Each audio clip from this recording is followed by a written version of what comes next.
Procederíamos a darle audiencia por 15 minutos a don Mauricio. Veo que ya se está conectando don Mario por ahí también, para que procedan con su exposición.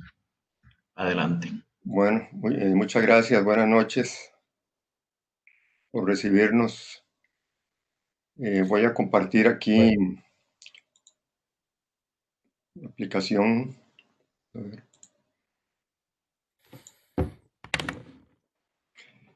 Ok, aquí podemos ver, ¿verdad? La presentación, sí. Ahí se ve perfectamente. Ok. Mario, estás, ¿verdad? Aquí. acá estoy. Bueno, buenas Ok, tardes perfecto. a todas y a todos. Comenzamos entonces. Sí, si Eh, quieres entrarle vos, Mario, y después me... Está bien. Bueno, gracias por la audiencia que nos otorgan hoy, que habíamos solicitado previamente. Esto lo hacemos en razón del oficio que ustedes tienen trasladado y que tienen que resolver, dictaminar, para hacer sus recomendaciones al Consejo Municipal, que fue trasladado mediante el AC 607-2019. Us- en una reunión de ustedes el 2 de septiembre pasado, empezaron a ver el documento y a partir de la discusión que surgió en esa reunión fue que nosotros pues nos alertamos sobre esta situación en razón de que surgió la propuesta de algunos de ustedes de derogar el reglamento de infraestructura de telecomunicaciones en razón del oficio que manda el MISID evaluando el reglamento vigente. Sin embargo, nunca se entró a discutir ni a analizar por el fondo cada una de las observaciones que hacía el MISID. Y por tanto, pues nos parece importante resaltar la importancia que tiene la SED en cuanto sus funciones y lo que constituye, ¿verdad? La SED es un órgano consultivo y eso tenemos que tenerlo claro, que nace a partir está constituido en el reglamento de generalidades del plan regulador. El plan regulador de Montevideo es un documento, un instrumento jurídico que tiene fuerza de ley en el cantón y está amparado con el artículo de 52, si mal no recuerdo, de la Ley de Planificación Urbana. Entonces, no es una comisión exactamente igual a todas las comisiones del artículo 41 del Código Municipal, sino que es un órgano consultivo en razón de analizar la aplicación y fiscalizar también la aplicación del plan regulador en el cantón. Por tanto, todo criterio que hagan debe estar debidamente fundamentado, ¿verdad? Aunque esto aplica igual para todas las comisiones del Consejo, sobre todo porque es una recomendación que se hace para que el órgano activo, el que toma la decisión, o sea, el Consejo Municipal, pues pueda hacerlo con base en razones fundadas. Dicho eso, entraríamos ya en detalle de lo que queríamos expresar el documento que manda el MISID. Y esto lo hacemos también, bueno, en razón de que tanto Mauricio como yo fuimos exintegrantes de la SEP en su conformación anterior, en el periodo anterior, y además fuimos los principales redactores del reglamento vigente actual. Entonces, existe en la Secretaría del Consejo todo un expediente de este reglamento que además consta las justificaciones técnicas y jurídicas que dan sustento a cada una de las normas que están estipuladas en el reglamento. Entonces, empezando en materia, lo primero que hace el documento del MISID es decir que el reglamento no está publicado en la página web. Eso fue subsanado ya hace varios meses por la administración municipal. Ya el consejo anterior se le había hecho esa observación varias veces. Este informe es de agosto del 2019, el del MISID, por lo tanto hay un desfase ahí de tiempo a la fecha, ¿verdad? Entonces, digamos que ese punto está subsanado. Por otro lado, en el segundo, otro punto en el que no le otorgan puntaje al plan regulador, digo, perdón, reglamento de telecomunicaciones es el tema del uso de suelo. Porque el MISID lo que indica es que la ubicación de la torre no se debe condicionar a un área o zona determinada y niega puntaje porque supuestamente el reglamento de Montes de Oca, nuestro reglamento, incumple esto. Aquí hay toda una jurisprudencia a raíz del interés público que se declaró en el tema de telecomunicaciones que dispuso que no se puede limitar por medio de zonificaciones a la instalación de ese tipo de torres, sino que se tiene que instalar en cualquier tipo de zonificación. Es extraño que no se le dé puntaje por parte del MISID del reglamento cuando el artículo 9 del reglamento vigente dice expresamente que el certificado de uso de suelo será establecido como compatible en cualquier área de zonificación del cantón. Es decir, que se está cumpliendo y no es contradictorio con lo que dice. Eh, Aquí lo que parece que hay una confusión en el MISID es que es entre el uso de suelo, el certificado de uso de suelo y una licencia de construcción, que son dos procesos totalmente diferentes y que ustedes como comisión deben manejar muy bien esos conceptos porque el uso de suelo, el certificado de uso de suelo es la emisión de un documento donde le certifica a usted o al interesado que la actividad que desea desarrollar es compatible con la zonificación. Como vimos en este caso, las torres de telecomunicaciones son compatibles en cualquier zonificación, por tanto, el uso de suelo siempre será compatible. Y eso es lo que dice el reglamento. Eso no significa que necesariamente se vaya a cumplir con todos los requisitos, que ya se está otorgando una licencia constructiva, porque para la licencia constructiva se tiene que seguir los requisitos para la misma establecida en el mismo reglamento. Entonces ahí es donde puede haber una confusión, pero el reglamento en realidad no es discordante con eso. Bueno, luego siguen otros puntos. Ahora estos son quizá de carácter más técnico, tecnológico. Es importante aclarar una cosa. Desde el 2010, cuando el Estado dio a la municipalidad digamos, la potestad que por derecho tienen de reglamentar esto, en un momento dado, pues nosotros nos tomamos esto muy en serio, ¿verdad? Y cuando digo muy en serio es que realmente muy, muy en serio, con análisis técnico muy fuerte. Luego el Estado pues vio como que había una pluralidad lógico, ¿verdad? De diversidad de artículos y quiso como intentar recoger esto. Este tema de la altura mínima es un concepto que manejamos en el reglamento de Montes de Oca. No son muchos los reglamentos que lo manejan, pero tiene una base precisamente en las recomendaciones de SUTEL. SUTEL, digamos, dice que la altura mínima de torres debe ser de 30 metros y MISID precisamente lo menciona. Nosotros en el reglamento pusimos que toda antena emisora de telecomunicaciones estará a una altura de 20 metros. O sea, regulamos más que las torres, porque este es un tipo de emplazamiento de estructura soportante. Hay otros tipos de estructuras soportantes, como pueden ser anuncios comerciales, etcétera, edificios también como estructuras soportantes. Nosotros regulamos más bien la altura de las antenas de telecomunicaciones a 20 metros basado en lo que SUTEL recomienda. Si eso es como una discusión con el no poner, a ver, la altura mínima de la torre, la podemos agregar, eso sin prejuicio, ¿verdad? Sin problema se puede agregar una pequeña enmienda al reglamento, pero lo de las alturas mínimas sí nos parece importante y está fundamentado.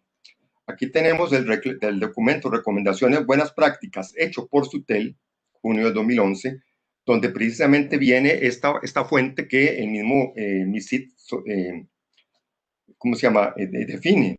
Aquí habla de altura mínima de 30 metros en zona urbana de las torres, ¿verdad?, para la torre, y altura mínima de 20 metros en zona urbana para las antenas.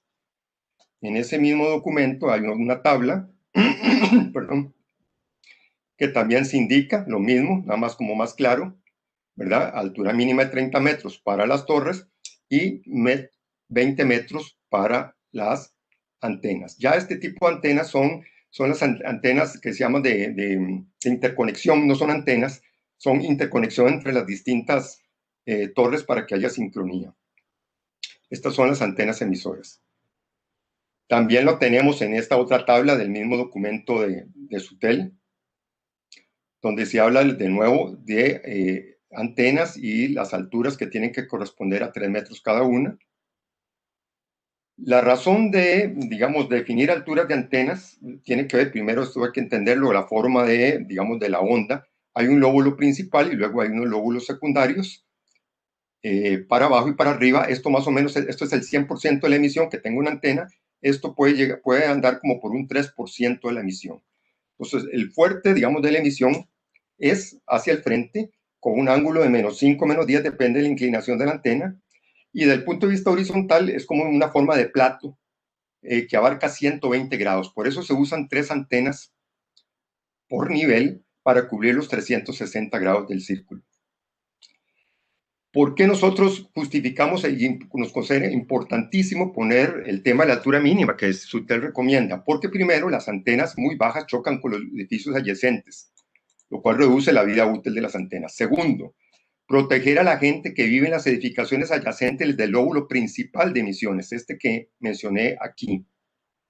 Y para eso existe una normativa que el Ministerio de Salud nos hace vinculante, que es la normativa K52 de la Unión Internacional de Telecomunicaciones. Ellos dicen que hay que medir, ¿verdad?, las emisiones en altura. Se le llama categoría accesibilidad 2 y 3. Son estas. Por otro, el otro objetivo es reducir las emisiones innecesarias de los lóbulos secundarios al pie de las torres y antenas, ¿verdad? Nosotros hicimos, bueno, el SUTEL hablaba de esto precisamente, los lóbulos secundarios para una torre de 30 metros están aquí las emisiones, para 20 metros está aquí y para 13 metros llega a este nivel. Por otro lado, hicimos cálculos y esto fue con los datos dados por el ICE, ¿verdad? Con incluso ayuda de técnicos de telecomunicaciones de uno del ICE.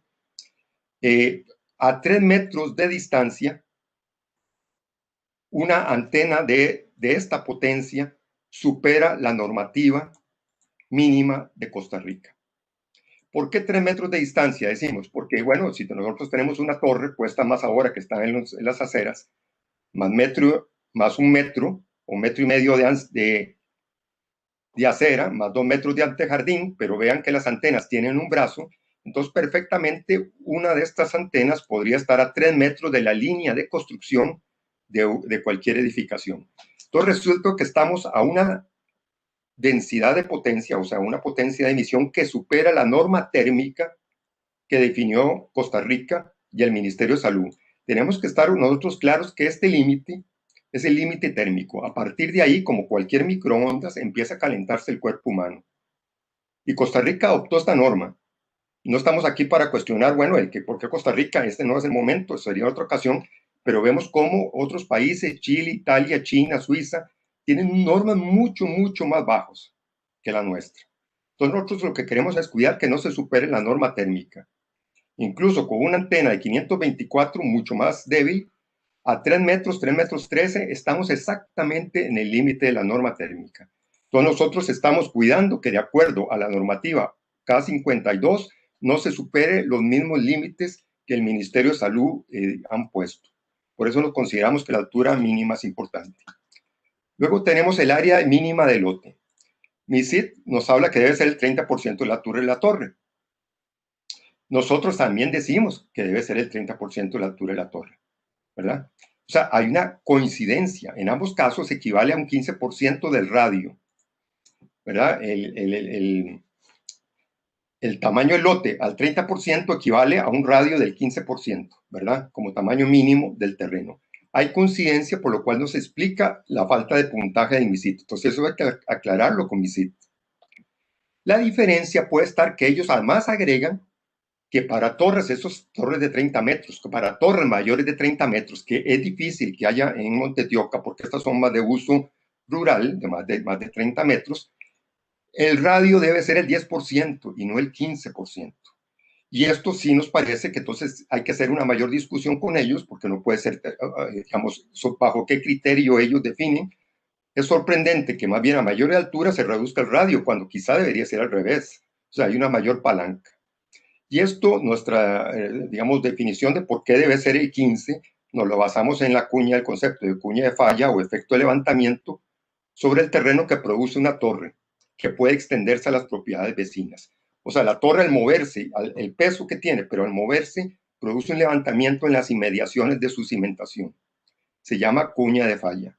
Esto está definido, yo participé de la Comisión de Torres de Telecomunicaciones del Colegio Federado, y ahí había un colega, ingeniero, que definió esto, y él definió que para la cuña de falla se requiere un retiro mínimo, un 12.5%.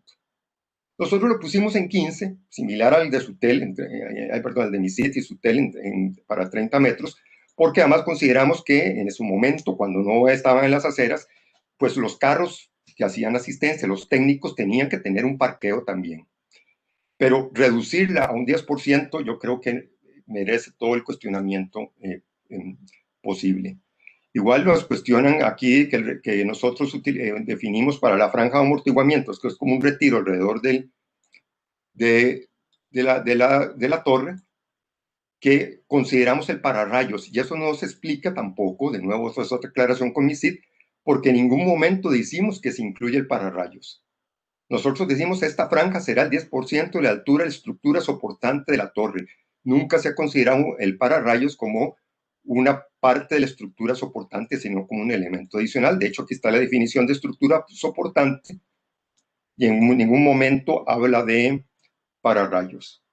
Luego, nos cuestionan que no se puede regular la distancia mínima entre torres. Nosotros no tenemos regulada la distancia mínima entre torres, excepto un punto donde sí disponemos que tiene que haber un retiro, no es tanto entre torres, sino un retiro respecto a edificaciones patrimoniales.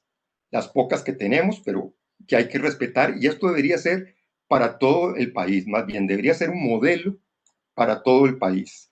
Nosotros creemos y sostenemos que hay una visión unidimensional del MISID porque ellos solo ven el problema de telecomunicaciones sin ver el resto de las cosas que hay a nivel urbano.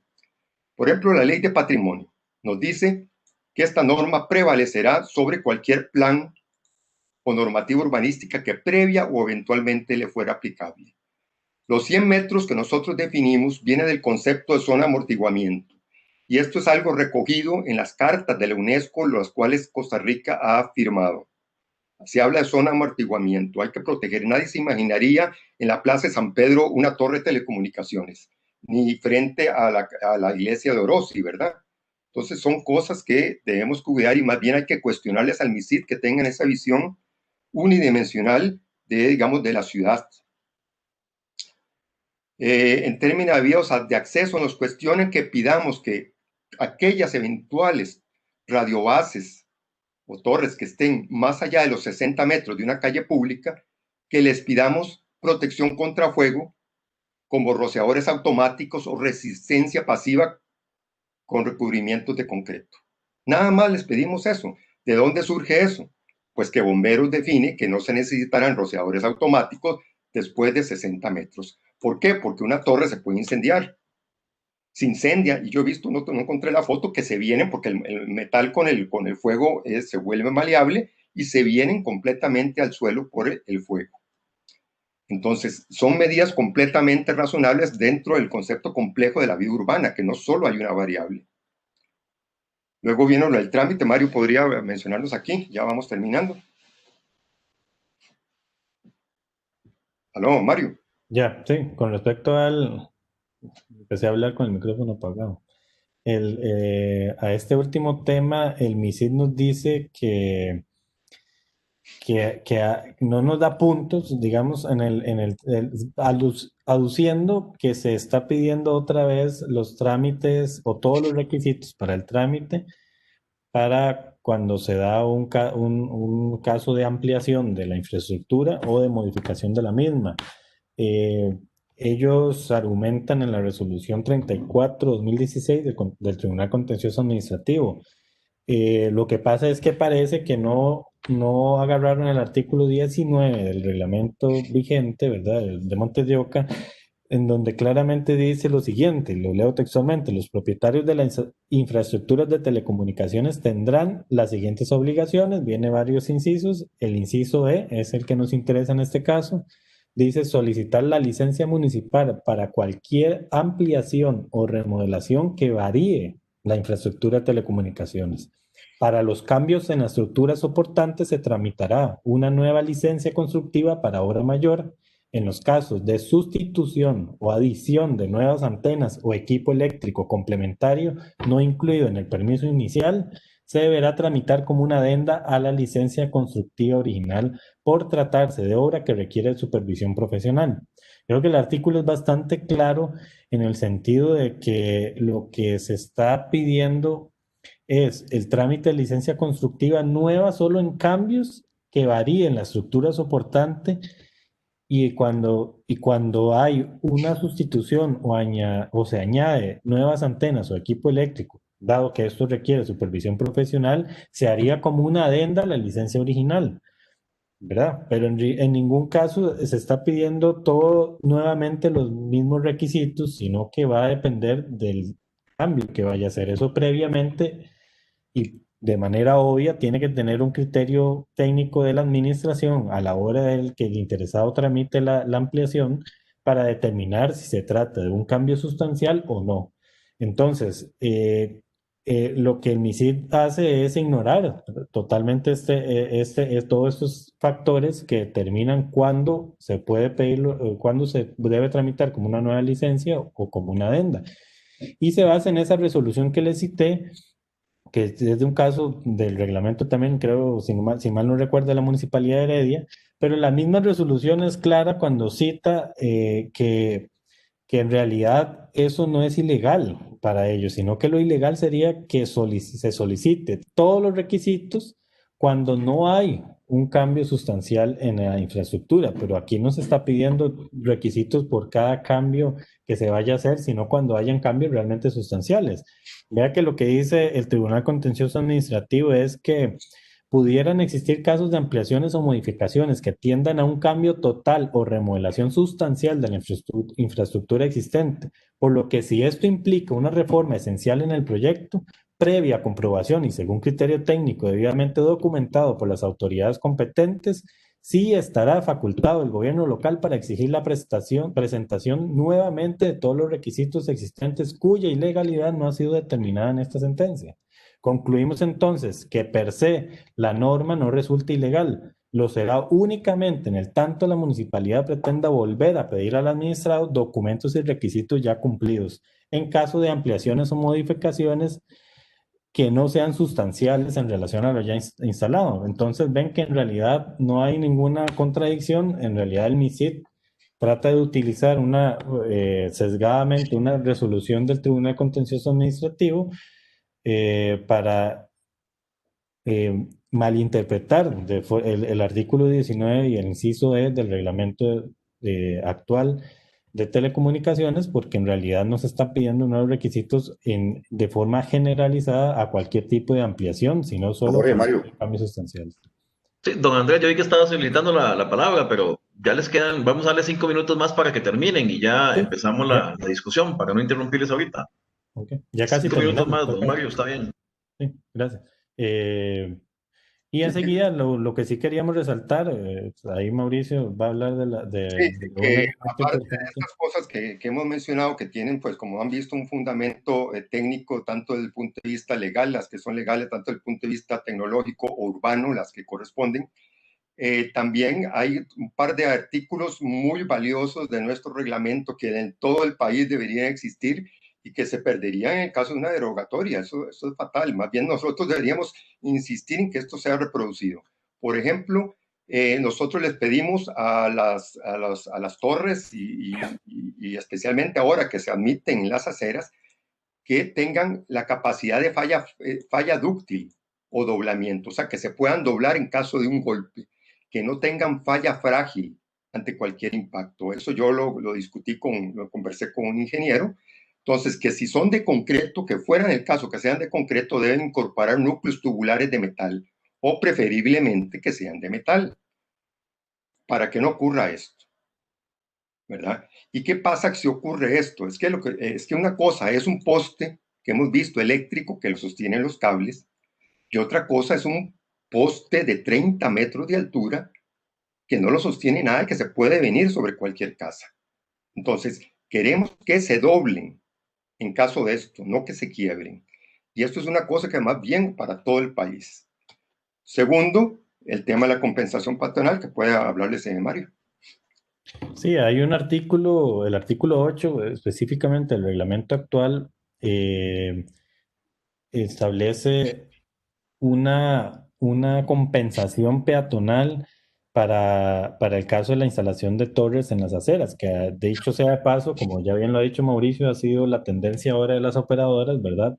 Entonces, tenemos que articular varios elementos aquí. Está el derecho, ¿verdad? El derecho fundamental a la movilidad peatonal, lo cual obviamente debe garantizarse por medio de aceras adecuadas y que cumplan los anchos mínimos.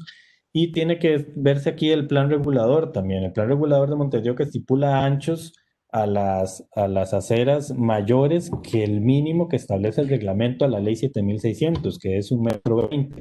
Y que ese ancho mínimo que establece el plan regulador de las aceras va a depender del tipo de calle en la que se encuentre, ¿verdad? Si es una vía principal, si es secundaria, etcétera. Y eso va cambiando. Lo que exige el reglamento es que los postes de telecomunicaciones se instalen siempre en la franja verde. Cuando no existe franja verde en la acera, entonces se instalará adyacente a la acera y nunca, ¿verdad? Nunca va a poder reducir el 1,20 m mínimo que establece el reglamento de la ley 7600. Pero como les acabo de decir, normalmente en Montes de Oca el plan regulador estipula anchos mucho mayores, por lo menos el menor que establece, si mal no recuerdo, es de 1,40 m. Es que en realidad el 1,20 m, la ley 7600 es bastante reducido, también es como un... Entonces, esa diferencia que puede haber entre lo que establece el plan regulador, por ejemplo, que es 1,40 m, lo que en donde se instala una torre, y en la ley 7600 dice 1,20 m, entonces se deja el 1,20 m donde se instala la torre, hay 40 centímetros de diferencia, y esa diferencia tiene que considerarse perjuicio, de acuerdo al reglamento vigente, perjuicio de la movilidad peatonal. Ese perjuicio debe ser compensado por parte del desarrollador de acuerdo a una valoración o un criterio técnico que tiene que desarrollar la municipalidad para determinar la forma en cómo se va a compensar y dónde se va a compensar en dado caso que sea por un tema de espacio. Entonces, ese artículo es muy importante porque viene a resguardar un derecho fundamental que es la movilidad peatonal libre y segura, ¿verdad? Y que sabemos, todos ustedes lo saben, ¿verdad?, de que este derecho es, dado el desarrollo urbano que ha tenido Costa Rica, poniendo como prioridad la movilidad de los carros y no a las personas, hemos tenido diseño de ciudades, y Montes de Oca no es la excepción, donde la construcción de aceras ha sido dejada en último nivel, ¿verdad? Entonces, las aceras no cumplen los anchos mínimos, en muchos casos ni siquiera hay aceras construidas, muchas veces ni siquiera cumple con los lineamientos técnicos básicos, ¿verdad? Hay pendientes que superan el 3% que establece también la ley, etcétera.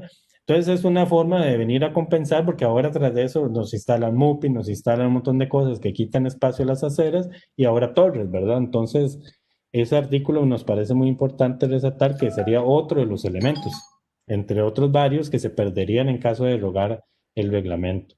Y finalizo diciendo que la opción de derogar completamente el reglamento a raíz de estas observaciones de que hace el MISID, que como ya vimos, la mayoría no tienen sustento ni fundamento alguno.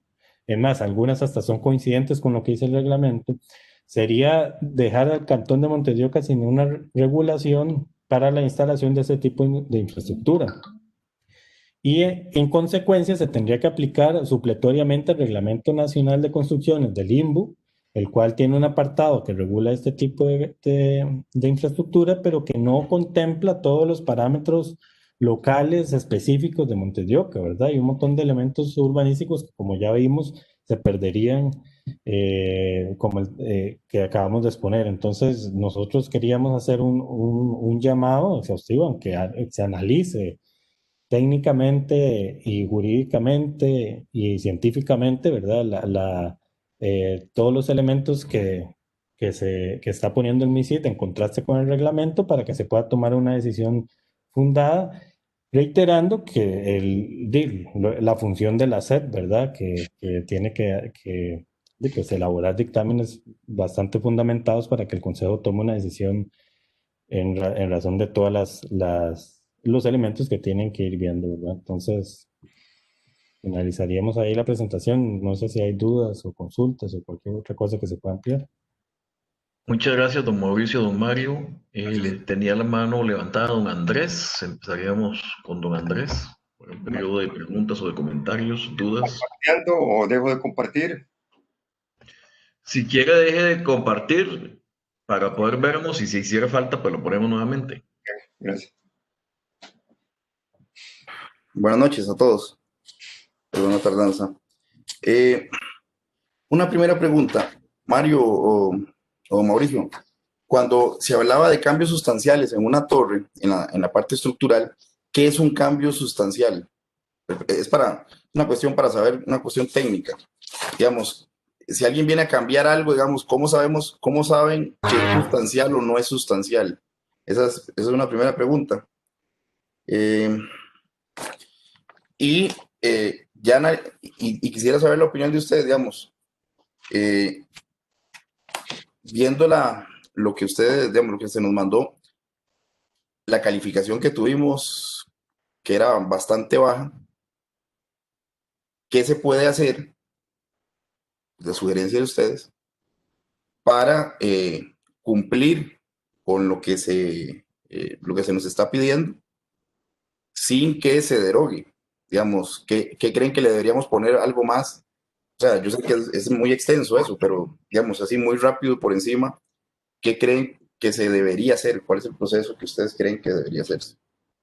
Y sí, la primera pregunta técnica es esa. Ah, bueno, perdón, y la tercera, el reglamento con las torres del ICE, que yo veo que el ICE, ¿se acuerda Mario? Que llegó y las puso y no avisó. Entonces, aquí hay una cuestión del Tratado de Libre Comercio, que el Tratado de Libre Comercio dice que todos deberían tratarse de forma igual, o sea, si el ICE hace una cosa, los demás también. O sea, de por ahí se podría agarrar todo el mundo. Entonces, ¿cómo se hace legalmente con el ICE? No sé si, bueno, ahora tal vez Mauricio quiera ampliar algo, pero con la primera pregunta de ampliación de la infraestructura elemental, el mismo Tribunal Contencioso Administrativo lo deja claro, ¿verdad? Quien define eso va a ser la propia administración municipal. Para eso la administración municipal tiene sus técnicos, sus ingenieros, sus etcétera, ¿verdad? Ellos van a determinar si lo que está solicitando el operador corresponde a una modificación sustancial o no de la infraestructura. Claramente no ahí tal vez Mauricio nos podrá ayudar con ejemplos de qué podría ser ya más técnicamente algún cambio sustancial, pero yo asumo que, por ejemplo, si van a cambiar todo el sistema eléctrico, como dice el artículo, pues obviamente ahí hay un cambio bastante sustancial porque requiere supervisión profesional, ¿verdad? Toda la parte eléctrica tiene sus riesgos y tiene que ser supervisada, entonces ahí se haría con una adenda a la licencia constructiva original, que es lo que dice nuestro reglamento, pero el mismo tribunal lo dice, ¿verdad? Eso va a requerir un criterio técnico de la administración municipal. Perdón, Mario, ahí en ese punto, perdón, no, Jorge. Es que ese es mi punto. Tal vez lo que nos quieren decir a nosotros con que no se pidan más reglamentos, o por lo menos especificar qué es un cambio sustancial. O sea, yo no tengo experiencia en cosas de torres, pero por ejemplo, en medicamentos, lo digo porque me llamó la atención la palabra. A nosotros nos hablan en medicamentos. Yo que hago medicamentos, tiene que hacer el cambio cuando se haga un cambio sustancial en el medicamento y después ponen cambio sustancial se refiere a esto y esto, ¿ya? Y entonces ya uno va ubicado en qué es un cambio sustancial y qué no, que creo que me pareciera que la duda que nos ponen sobre eso va ahí, en eso, en que queda muy a que el funcionario nos diga, un funcionario nos puede decir que es un cambio sustancial y otro, y no. Entonces, Pero es que perdón Andrés, son elementos, perdón, profesionales que en la materia, o sea, son los que le corresponden hacer eso, por eso el Tribunal Contencioso es claro en decir que es la administración la que tiene que establecer el criterio técnico. Y el MISID, uno no podría basarse en este documento con suposiciones, ¿verdad? Yo podría decir que el MISID puede pensar eso que vos decís, pero en realidad yo me baso en lo que dice el documento y si ustedes ven el documento en la tabla donde hace el puntaje, en la página 3, en la penúltima página, donde dice ampliación o modificación de las obras constructivas, no sé si quiere lo comparto para que lo... O poner el artículo también del reglamento, ¿verdad? Que yo creo que es mejor verlo y si pronto se cree que hay una cosita que... Sí, también, para ver, si comparto ahí, lo ven ahí. Este es el documento que manda el MISID y en realidad sobre este tema nada más dice, no se debe obligar al administrado a presentar de nuevo todos los requisitos. ¿verdad? Eso es lo que dice el MISIT, y por eso dice, no se otorga puntaje por el inciso D del artículo establece que, y lo cita. Pero si ustedes leen el artículo, que es el que yo les leí ahora textualmente, lo que dice es que se va a solicitar cada vez que haya un cambio o una remodelación que varíe la infraestructura, ¿verdad? De esa determinación, ya el tribunal en esta resolución, que es la que usan de argumento el mismo MISID, la misma resolución lo dice claramente que es la administración municipal la que determinará por un criterio técnico cuándo es es una variación sustancial o no. Y ahí es donde sí se podría pedir de nuevo los requisitos. Pero es que en realidad esta afirmación que hace el MISID no se cumple en el reglamento. Es decir, no es concordante porque el reglamento no está obligando al administrado a presentar de nuevo todos los requisitos, sino que lo está haciendo bajo una excepción de que se varíe sustancialmente la antena, digo, la infraestructura, perdón. Sí, pues Y, acá es el artículo completo, ¿verdad? El 18E no está ahí. Para los cambios en la estructura soportante se tramitará una licencia constructiva para obra mayor. ¿Por qué? Porque son cuestiones de índole civil, dice. En los casos de sustitución o adición de nuevas antenas o equipo eléctrico complementario no incluido en el permiso inicial, se debe tramitar como una adenda, nada más a la licencia constructiva original, por tratarse de obra que requiere supervisión profesional. Entonces, lo que se está diciendo aquí es que si son cambios en la estructura soportante, vean que es obra civil, son 30 metros de una estructura. O sea, lógicamente se tiene que pues, tramitar una nueva licencia. O sea, si van a cambiar la torre, es cambiar la torre. Pero para cosas de cuestión electrónica es una adenda, lógicamente firmada por un ingeniero eléctrico, porque, o electro, ¿verdad? Porque es nueva carga eléctrica.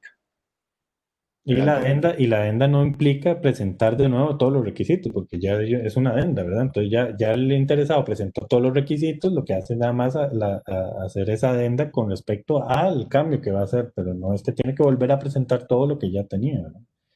Entonces ahí es donde no se entiende, por ejemplo, la observación del MISID. eh, con respecto a, no sé si queda aclarado eso para Yo, entrar yo a otro punto. O- con permiso, que bueno, que estas cositas más bien hay que conversarlas quizá con la gente del MISIT. En un momento, ahora preguntó Andrés, bueno, ¿cuál sería el procedimiento? Yo creo que lo primero es sentarse a conversar con ellos las cosas que precisamente nos han, digamos, han quitado puntaje, que no sabemos ni por qué, y luego otras cosas como esta, pues pulir esas pequeñas diferencias. Yo creo que precisamente de pronto conversando es como se logra, y si hay que corregir alguna cosita en el reglamento se corrige, pero por el momento lo vemos bastante bien, es por ejemplo este punto. Sí, de hecho, con ese aspecto que preguntaba Andrés, yo lo que recomendaría y nosotros lo que hemos valorado es, primero, obviamente no derogar el reglamento, dado que no existe justificación, por lo menos hasta lo que hemos visto y en comparación con lo que dice el MISID, para derogarlo completamente, sino que hay la mayoría de los elementos por los que no da puntaje son totalmente eh, muchas veces hasta coincidentes. No se entiende por qué no le dan puntaje y otras veces son bastante debatibles, como en este que lo hemos dado.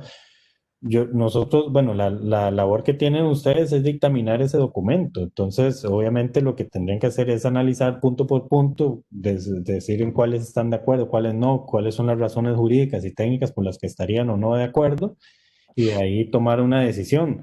De acuerdo al análisis que nosotros hicimos y como lo expresamos inicialmente, como redactores del documento, que conocemos bastante las justificaciones técnicas por las cuales se llegó a redactar de una u otra forma el articulado, es que en realidad no solo no se debe derogar, sino explicarles al MISID cuáles son las razones por las cuales no se comparte el criterio, pero además hay algunos casos como en el que explicó Mauricio al inicio sobre las alturas, que lo que se puede hacer para evitar esas confusiones o esas malinterpretaciones a las que llega el MISID, por las que nosotros derivamos, como nosotros, por ejemplo, regulamos la altura de antenas con base en el documento del SUTEL.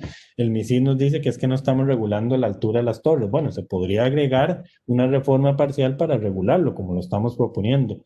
En este caso también, por ejemplo, se podría reformar el artículo para ser más explícito de que no se está pidiendo traer los documentos, ¿verdad? Hay reformas parciales que se podrían hacer para ajustar algunas dudas que pueden salir. Ahí nosotros en el documento que le enviamos las mencionamos, pero para nada derogar un reglamento que más bien tiene muchos elementos positivos y que hay que resaltar, ¿verdad? Y rescatar más bien y mantener, porque sería mucho más perjudicial para el cantón derogar todo un reglamento que regula toda esta materia y aplicar supletoriamente el nacional que hacer esas pequeñas correcciones, que muchas inclusive no es que sean necesarias esas pequeñas correcciones, en la mayoría son innecesarias, pero para evitar ese tipo de malinterpretación se podrían hacer. Eso ya quedará a criterio de ustedes y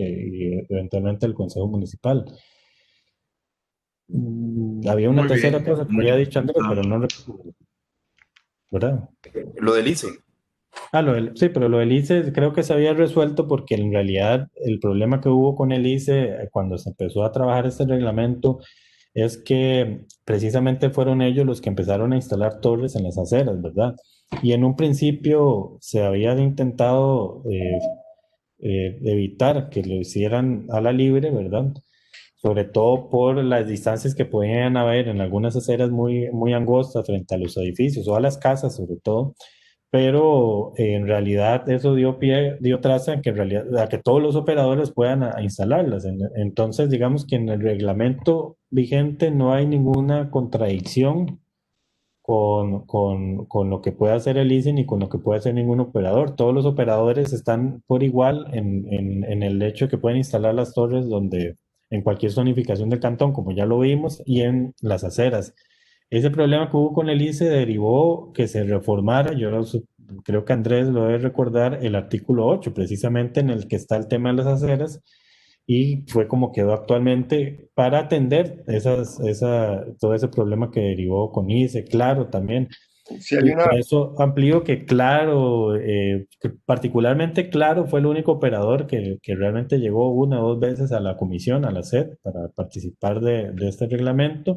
Con el MISID tuvimos varias reuniones también, por eso también extraña que después salgan con este documento, pero con el MISID se empezó a trabajar desde un inicio, con las reuniones con la administración, con la SED y el MISID, tuvimos como dos, y bueno, pero en realidad no hay ninguna incompatibilidad con el tema del ICE ni con ningún otro operador, porque en realidad los operadores a partir de la apertura pues tienen un trato igual, ¿verdad? Mario, si hay una cosa, digamos, las torres que en algún momento puso, que eran virtualmente postes que puso el ICE, así en una velocidad, sí resultarían no conformes con este reglamento por el tema de la altura mínima. Las pusieron, digamos, muy bajas, impactando su lóbulo principal, la altura hay que tener en cuenta que la propiedad de uno no solo es el suelo, sino la altura que el plan regulador le permite construir. Hasta ahí es la propiedad de uno. Entonces, muchas de estas, digamos, antenas en postes están emitiendo contra el lóbulo, digamos, contra la propiedad, digamos, de una serie de personas que si construyeran en altura, se toparían con la antena de frente a 3 metros de distancia. El ICE o cualquier radiooperador vería si la quita en la medida en que parte del lóbulo horizontal se mantenga, digamos, siempre emitiendo. Si el bloqueo no es mucho, la mantendría y eso pues nos parece que mediciones en altura nunca hizo Sutel, siempre las hizo a ras de acera. Quedarían como no conforme y no sería pues un problema, pero vean, hasta donde sabemos, todas las operadoras están instalando tranquilos en el cantón sin problema. Y lo que no sabemos es si se está cumpliendo, eso sí, el tema del poste. Si todos los postes son de falla dúctil, ¿verdad? O de metal o con falla dúctil, porque eso sí nos parece muy preocupante que un choque se venga en vilo una de estas torres contra cualquier propiedad, contra cualquier vivienda. Muy bien. ¿Algo más? ¿Algún otro comentario, pregunta que quieran hacer? Habíamos acordado terminar a las 7 por la Yo, yo, solicitud de doña Marta. yo Nos quedan tengo 15 minutos. algo que indicar. Don Mariano, adelante. Bueno, primero, buenas tardes. Disculpe que llegué tarde, que estaba en Consejo de Distrito. Primero, agradecerle a don Mario y a Mauricio su pertinente exposición. sobre todo porque ellos participaron arduamente en el proceso de elaboración del actual reglamento. Entonces, reiterarle esa voluntad de venir a compartir sus puntos de vista. Yo sí creo, y que es parte de una realidad, es que un reglamento obedece a un momento determinado, a una circunstancia particular, y en alguna medida los reglamentos están hechos para ser revisados y actualizados. Eh, entonces, escuchando a don Mario y a Mauricio, yo les preguntaría a ellos, a varios años de haberse hecho ese reglamento, ¿qué elementos efectivamente en términos de prioridad habría que subsanar, por usar ese término, o incorporar? Y si realmente lo que en un momento discutimos como comisión era derogar el reglamento, quedarnos con el de limbo mientras se elaboraba el otro. Escuchándolo a ustedes, más bien plantean mantener el reglamento, paralelamente revisar el mismo reglamento, hacer los ajustes del caso y luego volverlo a presentar para ser nuevamente votado y en alguna medida que cumpla esos vacíos o esa actualización que se requiera. Entonces me gustaría escuchar de ustedes esas inquietudes. Gracias. Sí, tal vez decir unas cositas. Es que hay cosas que se pueden con ellos conversar, digamos que precisamente esas diferencias de interpretación, donde nosotros creemos que sí cumplimos y no. Pero hay cosas que nos parece que más bien, no es que diga que son innegociables, porque todo se tiene que negociarlo, pero es que no son cosas que cambien en el tiempo. Por ejemplo, la protección de bienes patrimoniales, sea el FITO, sea las pocas cositas que tenemos. Ese es un concepto más bien que ellos tienen que aprender. Perdón, pero vuelvo a repetir, ellos solo creen que en el mundo existen las telecomunicaciones y no existe nada más. Esa es una visión unidimensional. Ellos tienen que darse cuenta que tenemos que proteger en cualquier lugar del país los pocos bienes patrimoniales que tenemos desde el punto de vista paisajístico. El concepto son amortiguación, eso no cambia en el tiempo, eso se mantiene. Los postes dúctiles, que no tengan falla frágil, eso no cambia en el tiempo, pues en cualquier momento le pega un camión o a un poste y se viene y tenemos una matanza. El tema de la altura mínimas, eso no cambia tampoco en el tiempo. O sea, podríamos revisar si las antenas, lo que han cambiado es la frecuencia, pero si han cambiado los datos de la densidad de potencia que tienen, o sea, la potencia de emisión, a ver si han cambiado de aquí a la fecha en lo que se hicieron estos cálculos. Pero la protección en altura, que según norma en la UIT, la norma esta K52 de la UIT, sigue vigente, sigue vinculante por el decreto del Ministerio de Salud. Y, o sea, lo que tenemos que hacer es, digo, medir en altura, si se quiere chequear, a ver si estamos dentro de la norma del Ministerio de Salud o no, y ver si se puede atenuar ese punto por alguna razón, pero tiene que tener, o sea, vean que estos cálculos que se hicieron aquí son cálculos, pero matemáticos basados en la densidad de potencia declarada por el ICE de los equipos Ericsson. Tenemos que proteger eso. El cuerpo humano no ha cambiado y no va a cambiar. Y, digamos, los efectos que considera el Ministerio de Salud, que es el límite térmico, que desconoce otros efectos biológicos no térmicos, que no necesariamente voy yo a asegurar que son patológicos, aunque hay estudios que sí han definido ciertas patologías, pero sí que causan efectos, digamos, modificaciones, reacciones en el cuerpo. No se sabe si patológicos, pero eso no ha cambiado en el tiempo. O sea, el efecto de las emisiones electromagnéticas en el cuerpo humano no va a cambiar en el tiempo. Nosotros nacimos como especie animal, bajo un tipo de, digamos, de rayos, digamos, los solares, los rayos cósmicos estos, pero no dentro de este rango de ondas electromagnéticas artificiales. Entonces, mínimo cumplir con el Ministerio de Salud con estas distancias, por eso la altura es mínima, es la medición a distancia. Pero ojalá, y nosotros quisimos introducirlos en aquel momento, y fue una cosa tremenda, un principio precautorio un poquito mayor, como han tenido otros países occidentales incluso, porque la verdad es que el ser humano también juega mucho, jugó con el fluorocarbono y el ozono, jugó con la gasolina en plomo, ha jugado está jugando con los insecticidas, la verdad. O sea, nos estamos o sea, estamos contaminando con insecticidas, igual pues yo creo que el principio precautorio y cuidar estas emisiones en altura me parece también importante y eso no ha cambiado.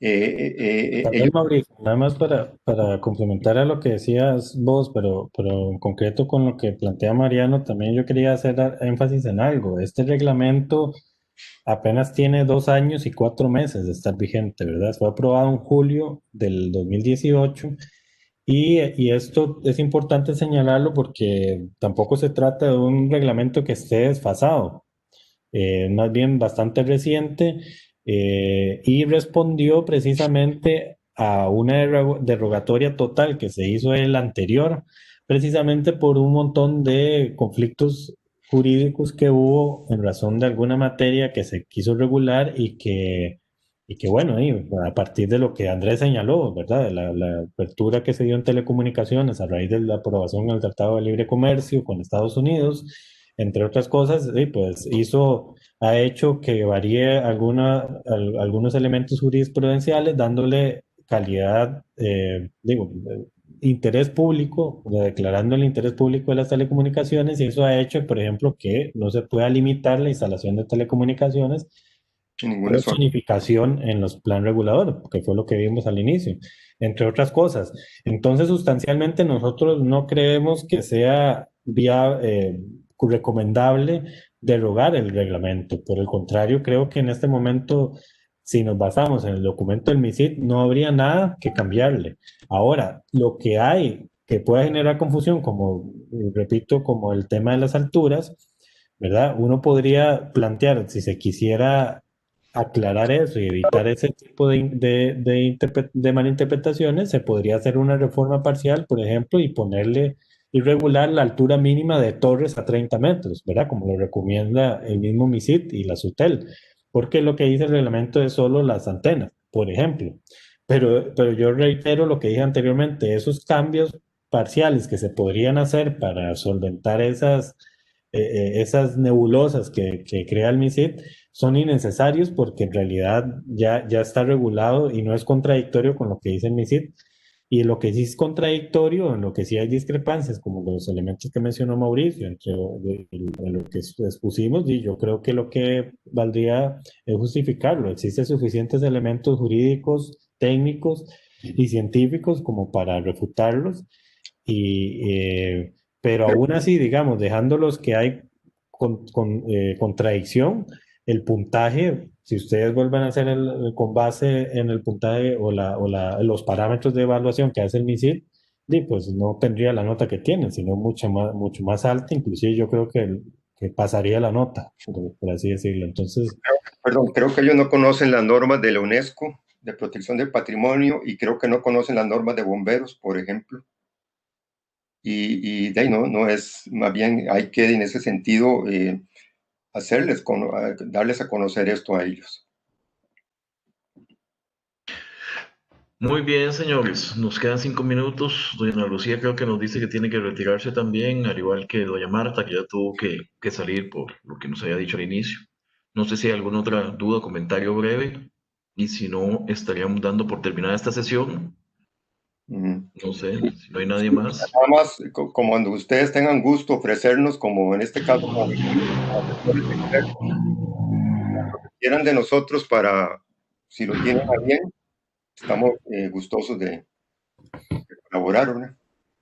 Bueno, muchas gracias a ambos. nada más de darles las gracias por la atención y ojalá igual el ofrecimiento que ha abierto, no solo para esta materia, sino para todo lo que tiene que ver en la SED. Ustedes saben, yo reitero, ¿verdad? Y he sido muy enfático en eso porque si nos alarmamos de que se quisiera tomar una decisión sin hacer todo este análisis, y lo reiteramos. El mismo reglamento de la SED establece, ¿verdad?, que cuando hay materias que tal vez todos los miembros desconocen, pues tienen que asesorarse técnicamente, buscar todos los elementos suficientes para emitir criterios fundamentados, y en ese sentido, tanto Mauricio como yo ponemos a disposición todo la experiencia y el trabajo que hemos hecho durante los 4 años anteriores para lo que necesiten, tanto en el tema de telecomunicaciones como todo lo que tiene que ver con el plan regulador. Entonces, más bien, muchas gracias por la atención y quedamos a las órdenes. Muy bien, gracias a ambos y esta comisión considerará muy seriamente pues, los aportes que han hecho y estaremos valorando la decisión en la reunión ordinaria siguiente. Esta reunión era simplemente para escuchar sus aportes, recibir información precisamente para tomar la decisión lo más fundamentadamente posible. Se les agradece, muchísimas gracias. Damos por terminada la sesión al ser las 6:57. Nos vemos, hasta luego. No, gracias. Buenas noches. Gracias, buenas noches. Muchas gracias, buenas noches. Gracias a todos, buenas noches.